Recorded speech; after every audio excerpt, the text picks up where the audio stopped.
Fala galera, beleza? Voltamos agora com o bloco 2 dessa nossa aula e vamos tratar especificamente sobre a extinção do crédito tributário. Não veremos tudo nesse bloco, deixei algumas partes para a próxima aula, beleza?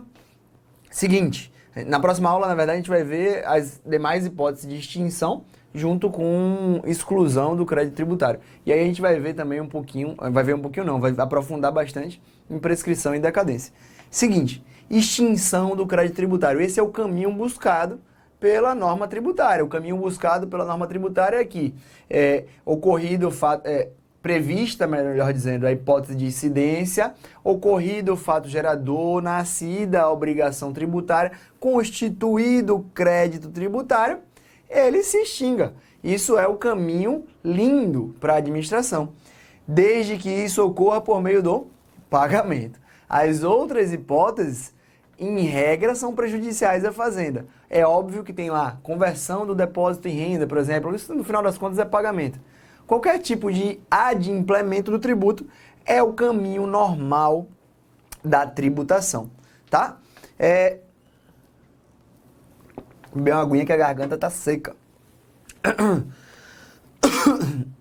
O caminho é o pagamento. A gente sabe, então, que o CTN trouxe um rol no 156 lá, um rol de hipótese de extinção do crédito tributário, e esse rol, assim como no rol da suspensão, é um rol exaustivo por conta da previsão do artigo 141 do CTN. Olhe novamente o artigo 141, a gente já tratou disso na aula passada. Tranquilo? Basicamente o 141 diz que as hipóteses de extinção são as previstas naquela lei que é o CTN. Tranquilo? Seguinte, o pagamento. O pagamento é o adimplemento do tributo. Você bem sabe que pelo inadimplemento é possível a imposição de uma penalidade ao devedor. A gente já falou sobre isso. A pergunta que se fez em algum momento foi a seguinte: eu impus a penalidade, o contribuinte vai lá e paga a penalidade. Ele vai dizer assim, olha, você me tributou, eu não paguei, você me penalizou. Se eu paguei a pena, se eu cumpri a pena, isso aqui, ó, some. O CTN se precaveu disso e disse, a imposição de penalidade não, e lide não é lide o pagamento integral do crédito tributário. A penalidade, desse modo, ela fica autônoma. Se você paga a penalidade, ainda assim você tem que pagar o tributo. Tranquilo? Isso é muito simples, isso é decorrência da indisponibilidade do interesse público. E a gente conhece esse tipo de multa punitiva, multa moratória, no direito privado, com muito mais razão, isso tem que se manter também no direito público, tá?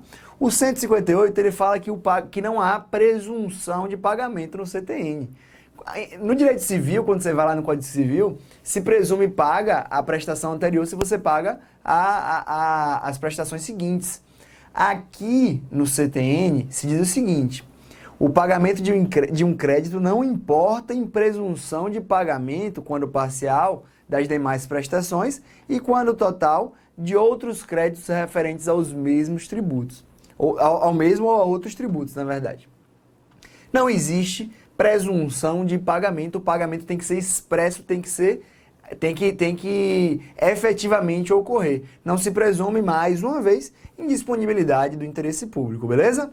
Local do pagamento, onde é que ocorre o pagamento?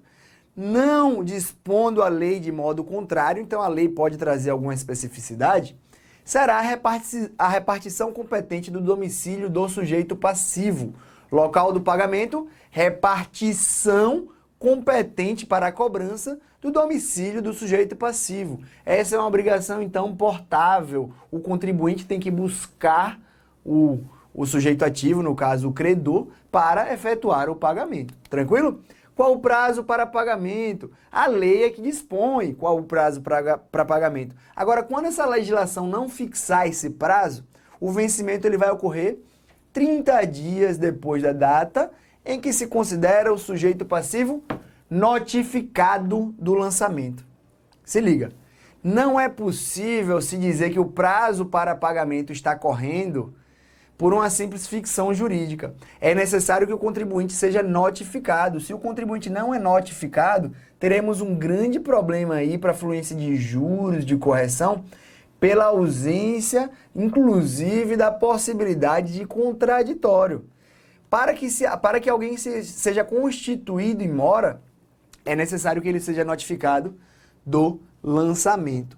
A legislação tributária, isso é importante para quem vai fazer concurso para PGE e PGM, importantíssimo conhecer isso aqui porque você vai ver na prática. A legislação tributária pode conceder desconto pela antecipação do pagamento nas condições que estabeleça. Vê só, se fala legislação tributária, não precisa lei, pode ser ato normativo, pode ser coisa infralegal, pode ser ato infralegal, beleza? Antecipação do pagamento, você conhece alguma situação, você lembra? Você lembra?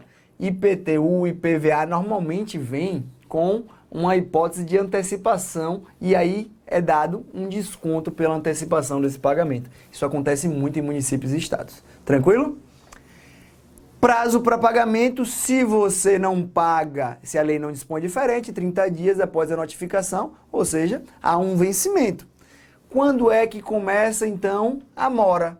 A mora e quais os seus efeitos aqui em direito tributário? Os mesmos que você já conhece em direito civil, juros e correção. Correção, na verdade, eu diria que não é nem efeito da mora, correção é efeito da mera existência de um débito. Mas, porque a correção, como vocês bem sabem, é a mera atualização do valor em decorrência da perda inflacionária.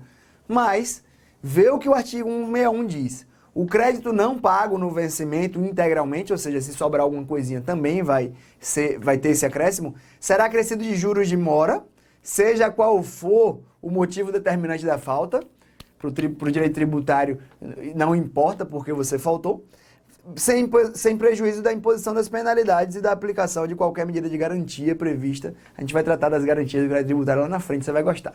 Você vai entender isso aqui, a gente vai puxar de novo o gancho, tá? E aí vem o que importa. Beleza, juros, isso é fácil, mas se a lei não dispuser de modo diverso, se não houver lei específica da União, do Estado, do município, do Distrito Federal, tratando de qual é a taxa de juros, o CTN já disse. Olha, não tendo lei, a taxa de juros é de 1% ao mês, tá tranquilo, tá resolvido. Ou havendo lei, beleza, aplica a lei lá. E aí, o que é que aconteceu? A União, ela colocou como, e é até hoje, como?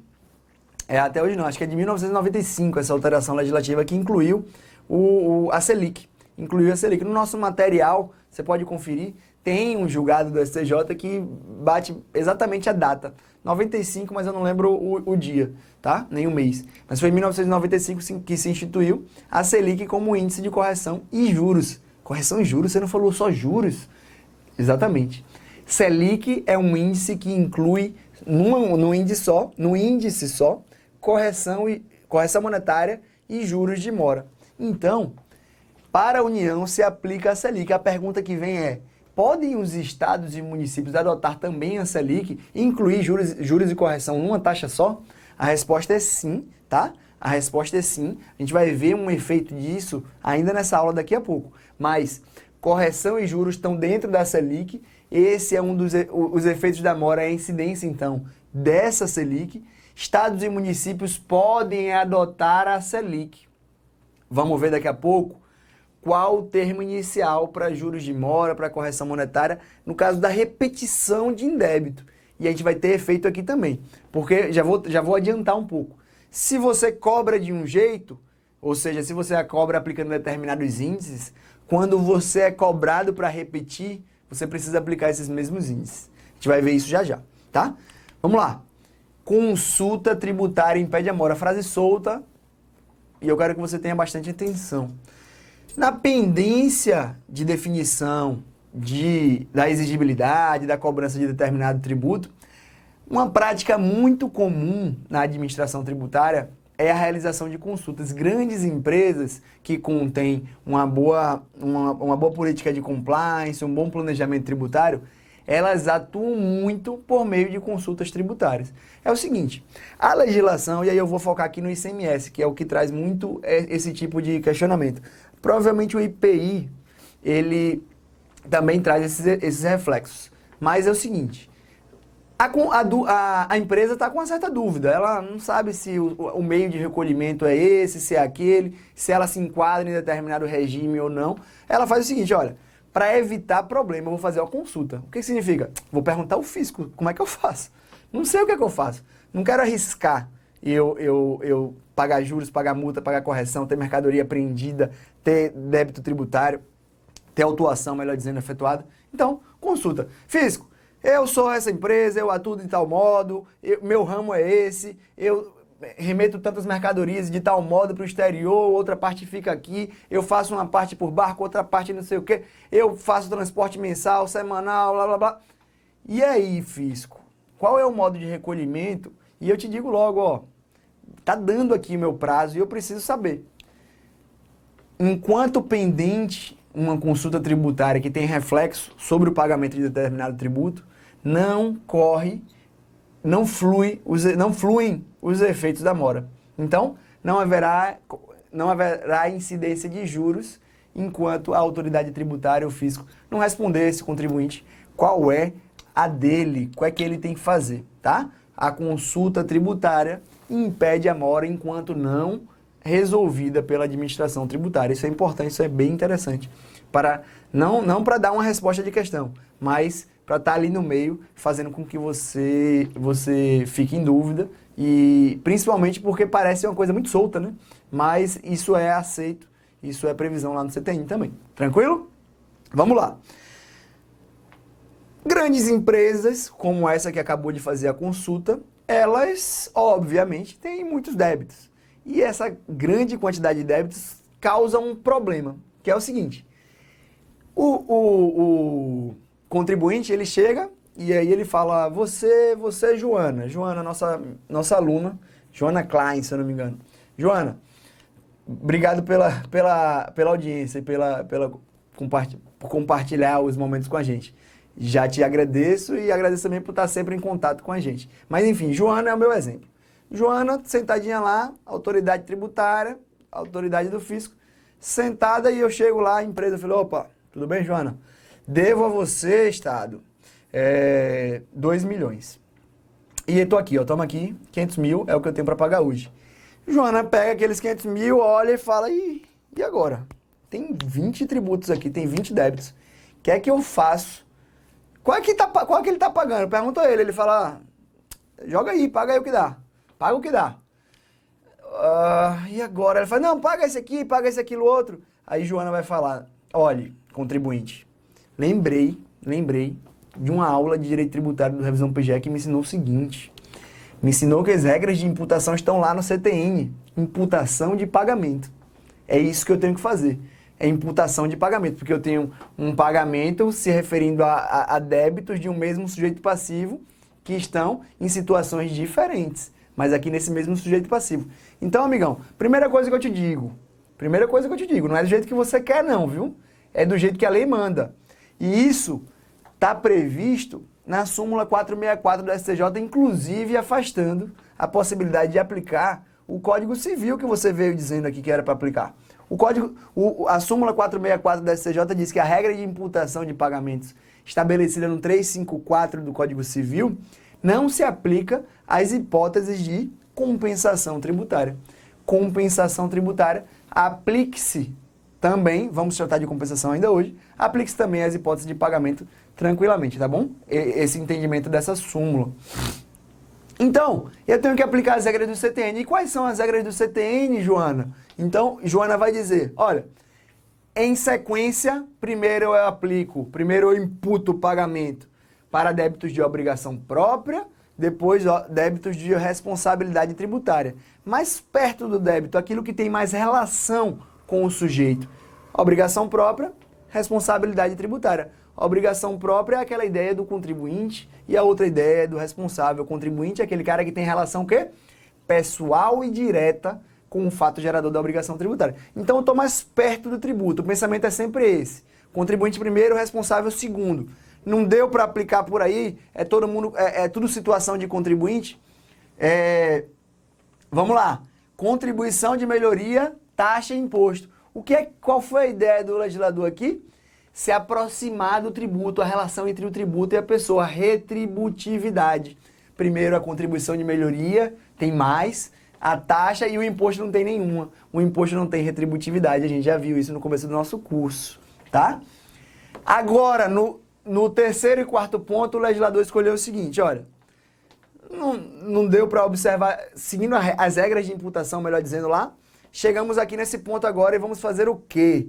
Vamos fazer o seguinte, olha, vamos considerar primeiro, imputar primeiro, naqueles que têm menor prazo para prescrever. Por quê? Porque, obviamente, está prescrevendo, a Fazenda Pública vai perder. Preferência aos débitos perto de prescrever, então, ordem crescente do prazo de prescrição. Primeiro, os que estão perto de prescrever, eu vou imputando. Imputo, até chegar naqueles maiores, com prescrição maiores. Acabaram todos esses critérios. Vou usar agora o seguinte, o que é mais fácil de receber, débitos pequenos ou grandes? É mais fácil de receber débitos pequenos, então vamos aproveitar esse pagamento e vamos imputar em preferência nos débitos de maior valor. Essas são as regras. Primeiro, obrigação própria, depois responsabilidade tributária. Primeiro, contribuição de melhoria, taxa e em seguida imposto. Ordem crescente dos prazos de prescrição e ordem decrescente do montante do débito. Beleza? Acabou. Pagou, acabou, encerrado. Aí surge o grande problema do direito tributário relativo ao pagamento, que é o pagamento indevido. O contribuinte pagou indevidamente. Ah, professor, mas quem paga mal paga dobrado. É isso?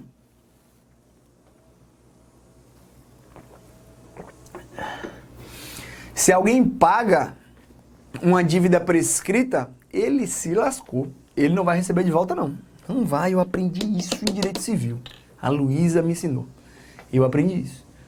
Seguinte, só fazendo um parêntese sobre essa situação de prescrição, porque é muito importante. Em direito tributário, se o cara paga uma dívida prescrita, ele tem direito à repetição do indébito, tá? Ele tem direito à repetição do indébito, porque aqui a prescrição, ela extingue o próprio direito. É diferente lá no direito civil que a gente fala em perda da pretensão e não do direito. Aqui, prescrição e decadência são hipóteses de extinção de um direito, que é o crédito tributário. Tá bom? Vamos ver isso também na próxima aula. Já antecipei. Repetição do indébito tributário, tema áspero. Seguinte, artigo 165 do CTN, eu vou ter que ler com vocês, não tem como. O sujeito passivo tem direito, independentemente de prévio protesto, ele não precisa de nada antecipadamente na via administrativa, ele pode ir direto para a repetição. A restituição total ou parcial do tributo, seja qual for a modalidade do seu pagamento, ressalvado o parágrafo 4º do 162, que trata dos casos de estampilha danificadas. É aquela forma bem arcaica de pagamento. Dê uma lida nesse 162, parágrafo 4º, você vai ver que ele não nos interessa muito, então não vamos nos aprofundar. Mas só se ressalva esse caso da estampilha, que era uma das formas de pagamento antigamente. E aí se dizia, olha, se ela foi inutilizada, não dá para você repetir o indébito, porque a ideia no passado, salvo engano, era de impossibilidade de comprovação. Então é um meio bem arcaico que não tem reflexo em provas de concurso e nem na vida prática, porque já era. Na verdade, o que falta para o CTN hoje, na minha opinião, é tratar das hipóteses de pagamento de cartão de crédito. Em breve a gente vai tratar disso também, lá no final do nosso curso, quando a gente tratar da parte de execução fiscal, tratar de alguns aspectos práticos, vai ser legal. Então, quais são os casos? Inciso 1, 2 e 3. O inciso 1 e o 2, eles se referem a situações em que há um pagamento indevido de maneira meio que espontânea, por algum problema. Isso pode acontecer pelo pagamento espontâneo de tributo indevido ou maior que o devido, erro na edificação do sujeito passivo, ou seja, a Fazenda Pública cobrou de outra pessoa, de alguma coisa errada. E o inciso 3 trata de uma situação resolutiva de um litígio. Houve um litígio administrativo ou judicial que reconheceu, olha, aquela cobrança foi indevida, é preciso fazer a repetição do indébito. Então, temos essas duas situações, que são, diria, de situações de paz, e a terceira situação é a situação litigiosa, uma resolução de um litígio, tá bom? Quem é o legitimado ativo para pedir a repetição do indébito? Essa é a primeira pergunta. O legitimado ativo, obviamente, é aquele que pagou, é aquele que teve o prejuízo efetivo em relação ao pagamento de um tributo indevido, maior que devido, ou prescrito, ou o que seja. Tranquilo? Mas existem situações, a gente já tratou disso no começo do nosso curso, dos tributos diretos e indiretos. Aqueles tributos indiretos são aqueles que há uma transferência da repercussão econômica na cadeia tributária. Lembra disso, né? Se não lembrar, vai ter que voltar. Aula 1 ou 2, não lembro agora, para entender tributo direto e indireto. Se liga no 166, é importantíssimo. Isso cai muito inclusive em prova oral. Já vi cair em prova oral. A restituição de tributos que comportem por sua natureza transferência do respectivo encargo financeiro somente será feita a quem prove haver assumido o referido encargo ou, no caso de tê-lo transferido a terceiro, estar por este expressamente autorizado a recebê-la. O contribuinte de direito aí, em regra, ele transferiu o encargo econômico, ele não é o contribuinte de fato. E aí surge um problema. O contribuinte de direito, ele é quem está na relação jurídico-tributária, então a rigor ele teria legitimidade, mas o CTN fala, olha, se você não teve o prejuízo efetivo, você não pode se locupletar duas vezes. A primeira repassando e a segunda recebendo de novo, em repetição. Porque aí o cara que sofreu o encargo econômico no final, ele continua com prejuízo. E você, na verdade, só se beneficia duas vezes. Uma vez ao repassar para o coitado lá, e outra vez ao se ressarcir disso ainda. Então, você teria que estar autorizado a isso.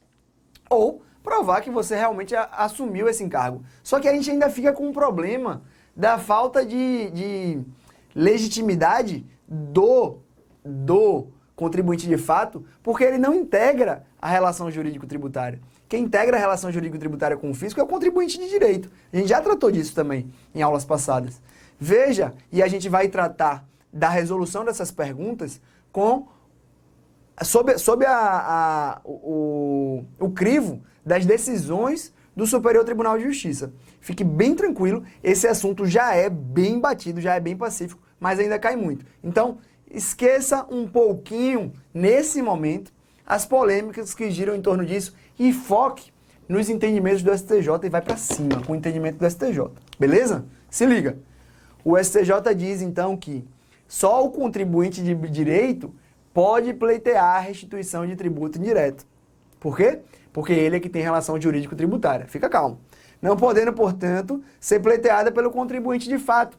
O STJ entende que o contribuinte de fato, por formalmente não fazer parte da relação jurídico-tributária, não estaria autorizado a pleitear a repetição pleitear a restituição de tributo pago pelo contribuinte de direito.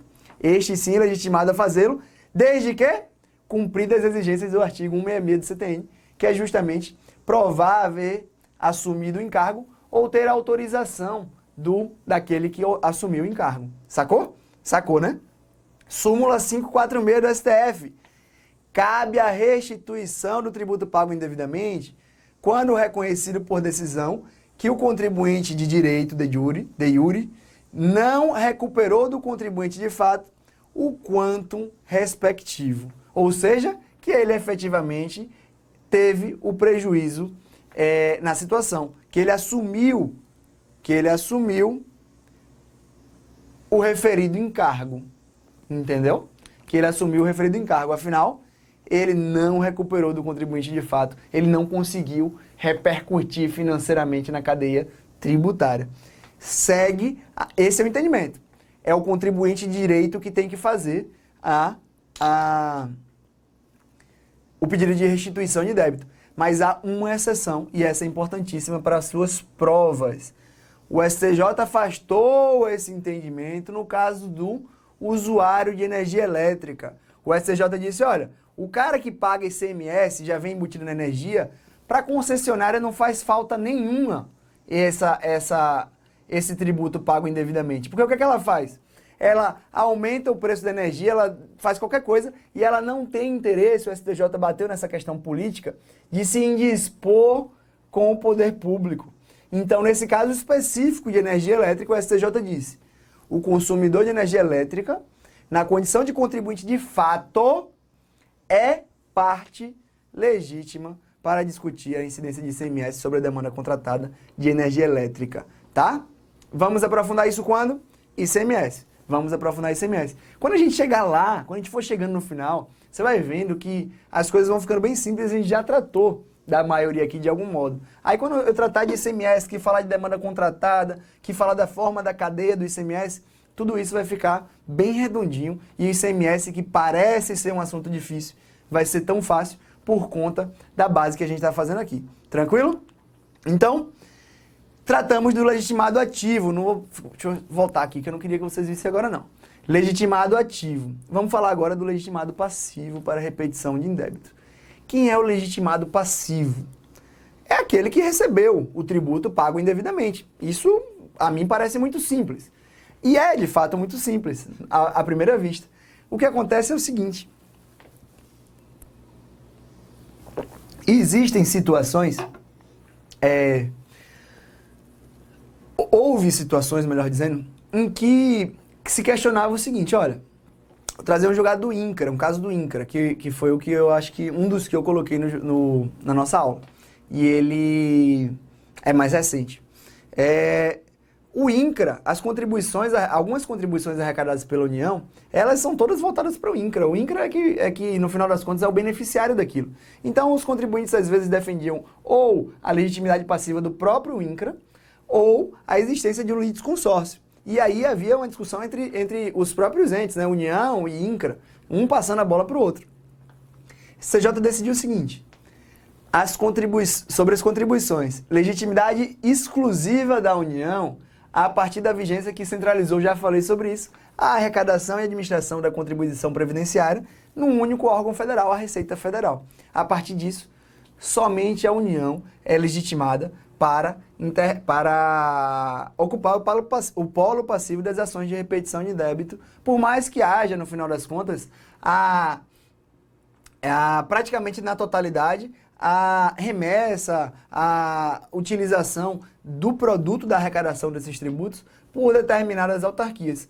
No material também trouxe, acho que 3 julgados, e aí bem completos, trazendo várias entidades que se enquadram nessa situação. Tranquilo?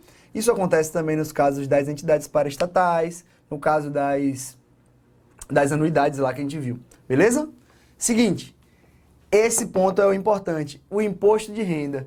Vai lá no 153 e 154, 153 e 154, salvo engano, inciso 1 dos 2 artigos, ele fala que pertencem aos estados e depois pertencem aos municípios o produto da arrecadação do imposto de renda retido dos servidores públicos. Você vai ver, se você já é servidor público, ou quando você se tornar, você vai ver que vai vir o seu salário, vamos supor que seja 100 mil reais, para deixar logo você mais animado aí nos estudos, 100 mil reais, já vem retido 27,5, você já perde ali, ó, já ficou 27.500 lá para o fisco.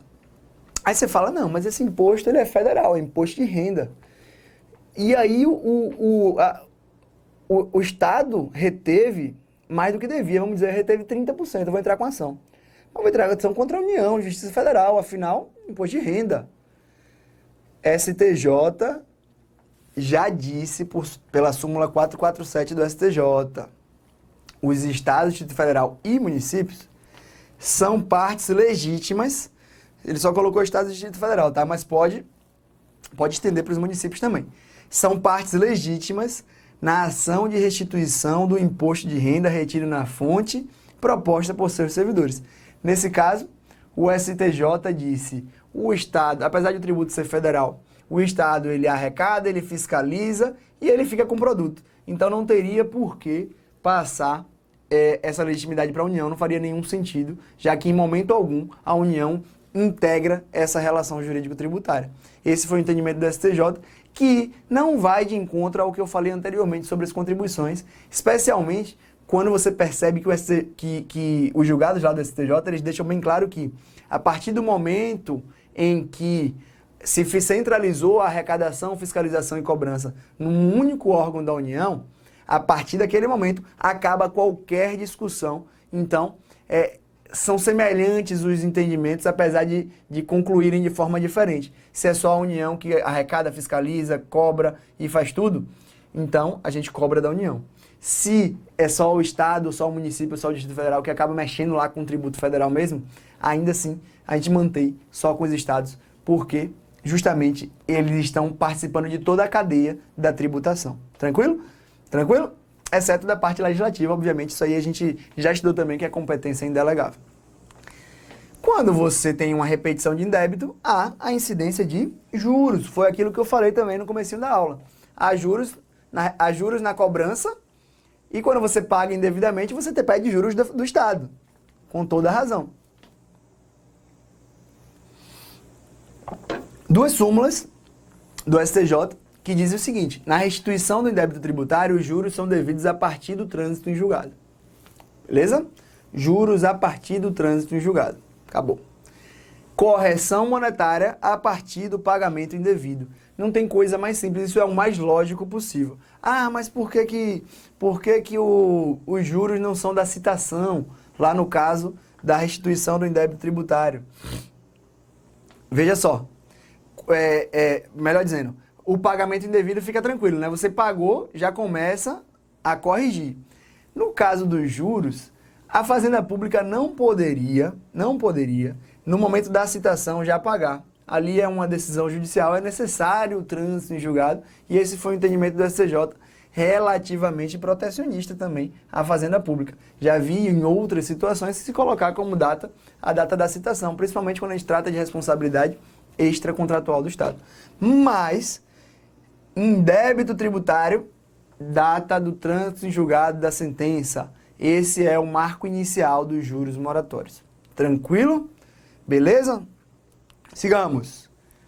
Súmula 523 do STJ é o que faz uma certa correlação com o que eu tinha dito anteriormente dos efeitos da mora para a Fazenda Pública. Aqui agora eu estou tratando de repetição, tá?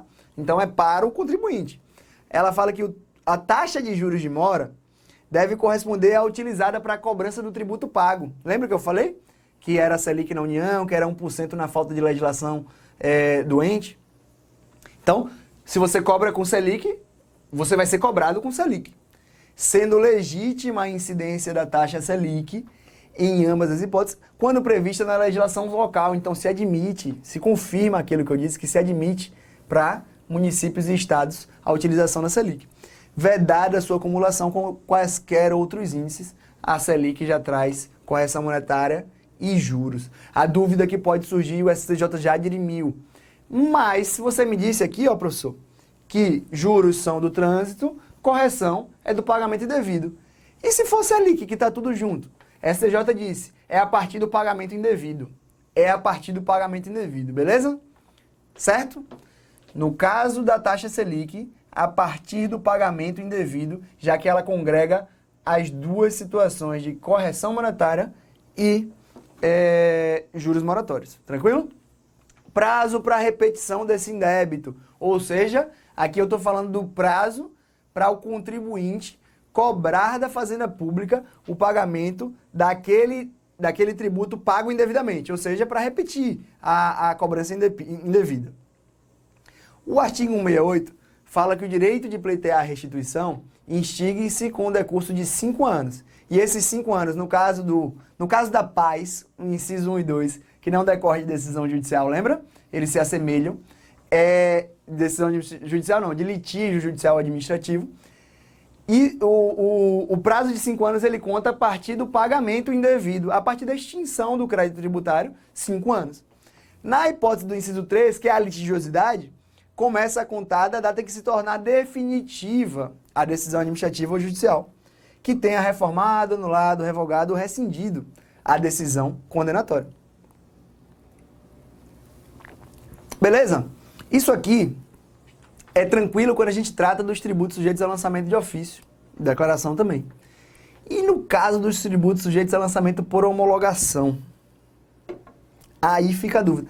A propósito, você que anota no caderno, faz um pause aí, volta lá para quando a gente falou de pagamento e de prazo de vencimento, eu lembrei agora, já que eu vou falar de tributo sujeito a lançamento por homologação. Quando a gente fala de tributo sujeito a lançamento por homologação, qual o prazo de vencimento? É diferente, tá? O prazo de vencimento, no caso do tributo sujeito a lançamento por homologação, é o da efetiva declaração e pagamento do contribuinte. A gente tem que entender um pouquinho diferente daquela situação geral que a gente falou. Porque o lançamento por homologação, o que é que o contribuinte faz? Ele calcula, define o montante devido e paga. E é nesse momento que se pode dar, que se pode chamar de auto-lançamento ou de alguma coisa que vai ser homologada pela Fazenda lá no final. Tranquilo? A legislação tributária pode trazer alguma coisa diferente sobre isso de lançamento por homologação. Pode dizer, por exemplo, que o contribuinte ele declara e aí do momento da declaração ele tem 30 dias para pagar aquilo que ele declarou. É possível constar isso na legislação tributária. A rigor, eu só quero que você lembre que o lançamento por homologação ele tem uma estrutura diferente do lançamento de ofício, então o prazo para vencimento, você vai sempre pensar que o contribuinte paga o tributo no momento em que ele declara, e isso se constitui como ato de lançamento como um todo, beleza? E aí por isso que eu falei de lançamento, porque se você pensar nas hipóteses de extinção do crédito tributário, quando é que ele se considera extinto? E aí surgia a ideia do lançamento por homologação, a tese dos 5+5. Se dizia o seguinte, olha, são 10 anos na verdade, porque são 5 anos até a Fazenda homologar ou não aquilo ali, e depois mais 5 anos, que é o prazo efetivamente desse artigo. A Lei Complementar 118 disse no artigo 3º que a extinção do crédito tributário ocorre no caso de tributo sujeito a lançamento por homologação, no momento do pagamento antecipado. Então, também no caso do tributo sujeito a lançamento por homologação, aplica-se como marco inicial o pagamento antecipado, e aquele momento se considera o momento da extinção do crédito tributário. Assim foi por terra a tese dos 5+5. Não vou ficar viajando na tese dos 5+5, explicando ela todinha, como ainda faz a doutrina, porque ela já está bem superada, já faz muito tempo que não se fala nisso, tá bom?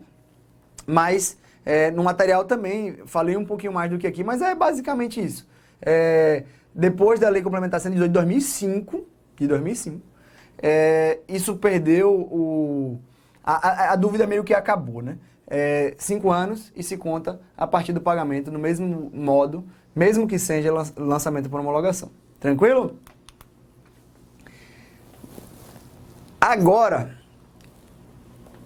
trataremos de um prazo também para pleitear a anulação de uma decisão em que a administração negou, administrativamente óbvio, um pedido de restituição. Prescreve em 2 anos a ação anulatória dessa decisão, quando o cara faz um pedido administrativo. E aí, o parágrafo único diz que, se liga, primeiro, 2 anos é o prazo que tem o contribuinte para ajuizar uma ação anulatória em face de uma decisão administrativa que lhe negou determinado pedido de restituição, tá? Que denegou a restituição, que negou a restituição, que indeferiu a restituição. O cara tem 2 anos para ajuizar essa ação anulatória. Esse prazo de prescrição é interrompido pelo início da ação judicial, recomeçando seu curso por metade a partir da data da intimação da Fazenda Pública, tá? O detalhe que você precisa saber é, se esse ajuizamento da ação judicial ocorrer no primeiro ano, dentro do primeiro ano, para que o contribuinte não perca esse prazo de 2 anos, por exemplo, vamos imaginar aqui que aconteça em 6 meses. Se acontecesse em 6 meses, começaria a correr pela metade, ou seja, mais 1 ano, o contribuinte ficaria só com 1 ano e meio. Uma regra que visava protegê-lo termina por piorar a sua situação. O CJ já interpretou isso aí e disse assim, ó, se acontecer na segunda metade, 1 ano, tranquilamente, você bota mais metade, tá de boa. Então o cara vai ter lá 1 ano e meio, ele vai aplicar mais metade, mais 1 ano, fica com 2 anos e meio. Estamos só aumentando. No caso de ajuizar a ação judicial antes do primeiro ano, deve-se completar o primeiro ano, deve-se permitir que esse prazo ocorra até se complementar o primeiro ano e daí se dar mais um ano para que se fique no mínimo de 2 anos previsto pelo caput do artigo 169. Sacou? Então, isso a gente vê em outros ramos do direito também, esse tipo de interpretação, para não se permitir que uma norma benéfica acabe por prejudicar, tendo em vista uma aplicação prática. Tranquilo?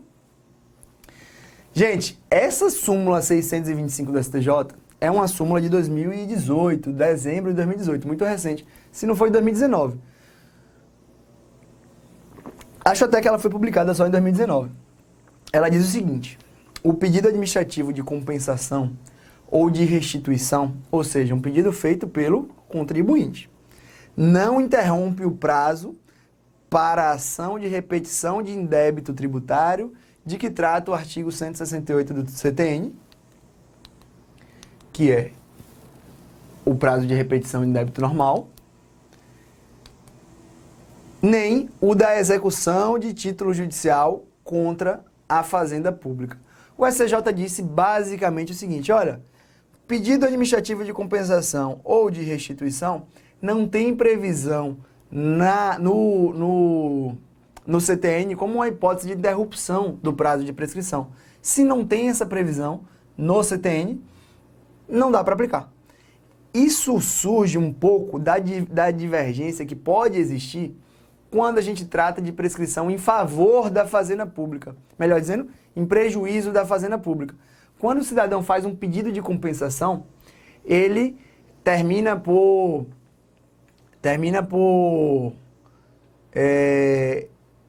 confirmar a existência de um débito. Ele termina por dizer, qual é a palavra mesmo? Está lá no artigo 174, parágrafo único, inciso 4, reconhecer. Ele vai fazer ele vai reconhecer a dívida, reconhecimento inequívoco. Quando eu tratei na aula passada disso. Quando há o pedido de compensação, há o reconhecimento inequívoco, há a interrupção. Só que essa interrupção, a gente estava falando em favor da fazenda.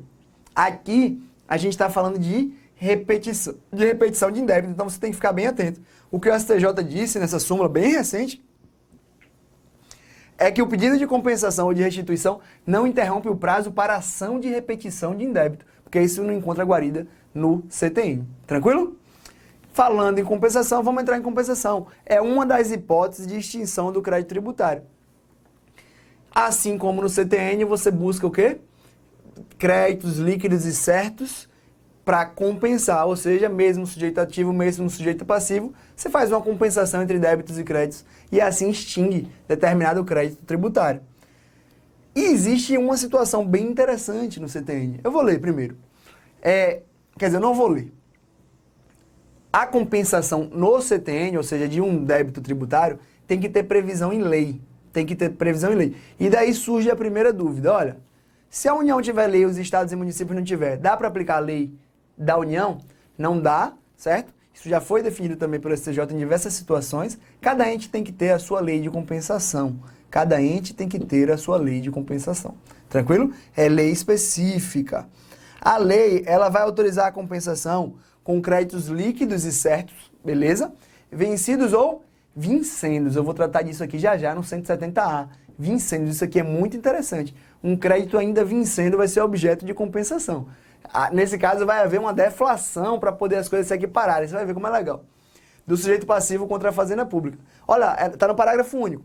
Sendo vencendo o crédito do sujeito passivo, a lei determinará para os efeitos deste artigo a apuração do seu montante, não podendo, porém, combinar redução, ou seja, vai fazer uma redução, já que ele é vencendo, maior que a correspondente ao juro de 1% ao mês, porque é o que eu cobro, pelo tempo a decorrer entre a data da compensação e a do vencimento. Se ele vai vencer lá na frente, eu tenho que dar uma deflação nele, tem que ser de 1% no máximo, porque seria o que eu aplicaria para aumentá-lo.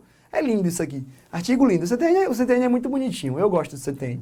Não tem um monte de... Tem uns errinhos de português e tal, mas ele é muito bem feito. Tanto é que é de 66 e a gente está aqui aplicando até agora. Precisa de um novo? Acho que sim. Tem muita coisa já que a jurisprudência evoluiu, mas ele é muito lindo para a época que foi feito. Tá? Não podem os estados e o Distrito Federal e os municípios se utilizarem da lei da União.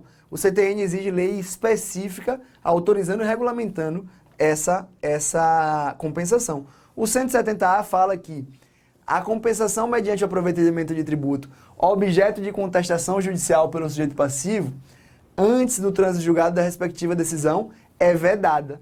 Não é possível. Isso é muito simples. Por quê? Porque o artigo 170 fala que tem que ser crédito líquido e certo. Um crédito objeto de uma decisão judicial, ou seja, objeto de uma discussão judicial, melhor dizendo, ele não é líquido e certo. Então, é vedado que se realize compensação relativamente a débitos que estejam nessa situação. Beleza? É vedado. É preciso que haja uma definição concreta da situação levada àquele judiciário, para que ali então se possa definir como vai ser feita a compensação conforme aspectos previstos na lei. Sobre compensação ainda, temos duas súmulas muito importantes. Isso aqui cai pra caramba, 212 do STJ fala que a compensação não pode ser deferida em ação cautelar ou por medida liminar. Por quê? 170A. Como é que por uma medida liminar ou cautelar, ou seja, sem definitividade, é possível compensar? Não é possível, por quê? Porque ainda não há o trânsito julgado da respectiva decisão, aquele crédito não é líquido e certo. Liminar, cautelar, tutela de urgência, tutela antecipada, qualquer tipo de provimento de urgência que não seja definitivo, não confere ao crédito a liquidez e certeza exigida pelo CTN.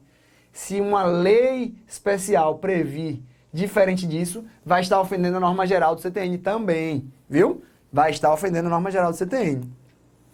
212, mera aplicação do 170A, nunca era para ter chegado no STJ, nunca. 213, o mandado de segurança constitui ação adequada para a declaração do direito à compensação tributária. Segura, súmula 460. É incabível o mandado de segurança para convalidar a compensação tributária realizada pelo contribuinte. São opostos, não, professor? Não, veja só. Para declarar o direito à compensação, beleza. Declarou. Ó, tem direito à compensação aqui. Você se insere nos requisitos legais. Beleza. Agora, quem é que pode fazer a compensação? O CTN fala, a autoridade administrativa. É a autoridade administrativa que faz. E mais, não poderia um mandado de segurança no qual não se pode analisar fatos e provas, só as pré-constituídas, fazer uma análise e discorrer sobre o cumprimento dos requisitos, a não ser que eles realmente fossem de fato lá, tivesse tudo comprovado documentalmente, o que não é muito comum, tá? Então, o STJ diz que por esses dois argumentos, pela impossibilidade de produção probatória no mandado de segurança, e porque, no final das contas, a gente já disse que é a autoridade administrativa que define a compensação tributária, não pode o Poder Judiciário se imiscuir nessa área, mas ele pode declarar, ó, tem direito à compensação tributária nos moldes da lei, conforme despacho da autoridade administrativa, no caso concreto. Tranquilo? Para finalizar, a parte que eu mais gosto de compensação e que eu acho que vai cair nas provas em breve, nunca vi em prova recente. Já falei e vou repetir. O pedido de compensação, ele resulta numa interrupção do crédito tributário. Enquanto essa compensação é analisada no judiciário, há a suspensão. Há a suspensão porque está havendo ali uma análise administrativa de um pedido de compensação. Às vezes há um parcelamento embutido na compensação, mas suponhamos que o contribuinte faz um pedido de compensação, esse pedido interrompe o prazo de prescrição. Por quê? Porque ali há o reconhecimento inequívoco, ainda que extrajudicial, do débito. Há quem diga que, no período compreendido entre o pedido e o deferimento ou não, né, aquela análise, o prazo fica suspenso. Esse entendimento ele tem certa guarida na jurisprudência. Não é unânime, não tem um repetitivo, uma súmula. Mas o STJ comprovou, na minha opinião, agora em 2018, que isso é verdade, porque ele disse o seguinte: o STJ firmou o entendimento de que o pedido administrativo de compensação não autorizada pela legislação, tem que ter legislação para ter compensação. Aí o cara vai e faz um pedido no estado que não tem. Não autorizada pela legislação, não suspende a exigibilidade do crédito tributário que se busca liquidar. O STJ quis dizer o que então? Que o pedido administrativo de compensação, quando houver lei, ele suspende. Primeiro ele interrompe pelo reconhecimento, depois ele suspende pelo tempo em que houver a decisão sobre a efetividade, sobre a validade daquela compensação. A convalidação, beleza, está compensado, está extinto. Enquanto se define administrativamente, fica suspensa a exigibilidade. Isso porque, se a própria compensação não é possível, tampouco a suspensão da exigibilidade é amparada em pedido administrativo que busca implementá-la. SCJ, maio de 2018, vai cair na próxima prova da AGU. Vai cair na próxima prova da AGU, vai cair nas próximas provas CESP de PGE. Pode anotar, pode anotar. O pedido administrativo de compensação que não tem amparo na legislação, que não é autorizada pela legislação de regência, ele não suspende o prazo de prescrição. Isso, no entanto, não afasta a ideia de que ele interrompe sim, porque há ali sim um reconhecimento inequívoco, ainda que extrajudicial, de uma dívida tributária. Beleza, galera?